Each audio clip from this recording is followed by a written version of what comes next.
Okay, well that was awesome. Thanks so much for watching my silent hike of the Devil's Garden. It's at Arches National Park, which is where I'm currently located in beautiful Utah.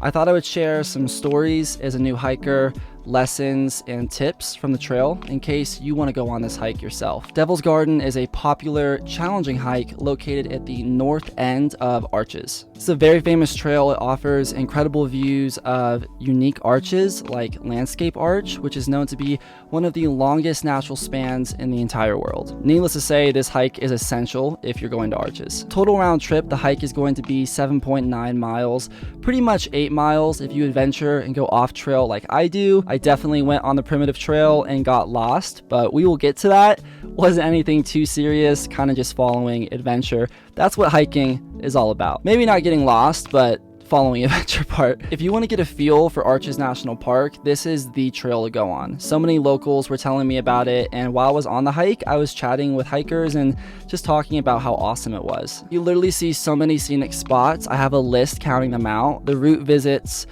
Tunnel Arch, Pine Tree Arch, Private Arch, Dark Angel Arch, Double O Arch, Partition Arch, Navajo Arch, and finally Landscape Arch. What was my favorite arch?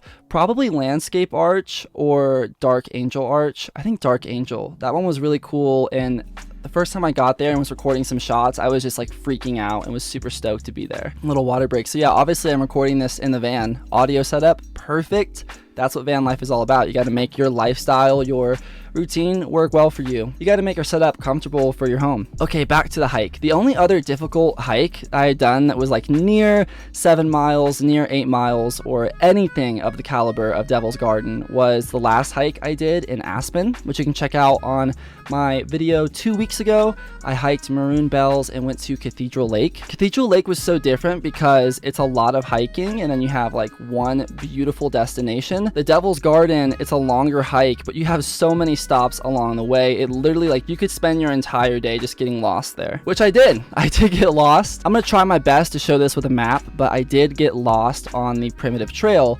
because it's best to go up the primitive trail one direction instead of down it. I ended up going back down the primitive trail, realized I couldn't make it down this like 20-foot drop, so I found this like backcountry, off trail route that would lead me back there. Got lost for a bit. It was kind of funny being an adult and being lost, so I calmed down, realized I was in nature, and it's not really a long hike. I found someone and they were like, yo dude, over here. Chatted with them and got back on the trail. I tried to embody the whole minimalist light pack, but I think the truth of the situation is I need to get some better gear and be more prepared on my hikes. I haven't downloaded any apps like All Trails or Gaia, so I definitely need to do that. That's a lesson I have learned as a newbie and beginner in the hiking world. What do I pack when I go hiking? So on a trail like this, it's about 7.5 to 8 miles, or even my Aspen trail, I'll bring like a backpack with a map, my cell phone, some good running shoes. Definitely not those Chacos. Chacos are off the list for long hikes, okay? I've heard they can work for hiking shoes, but they were just destroying my feet. Like, you would not want to see photos. You have to endure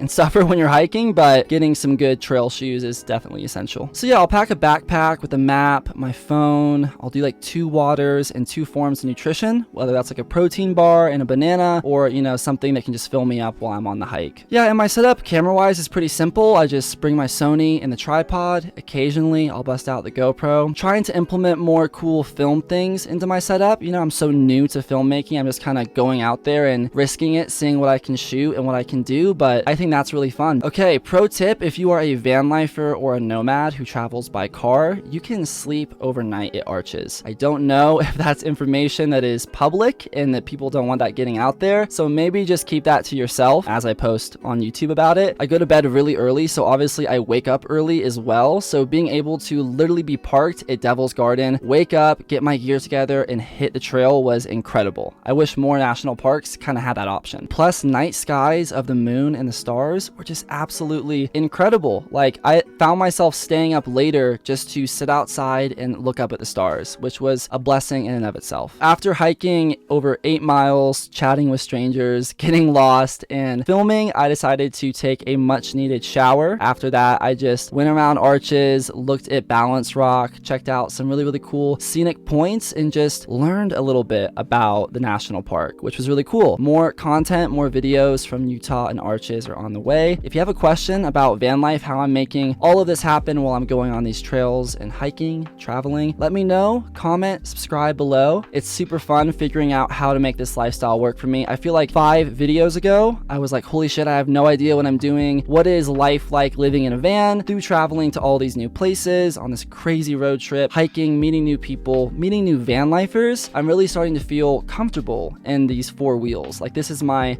home, my tiny house on wheels. So thanks for tuning in. I'll see you all next time. Peace.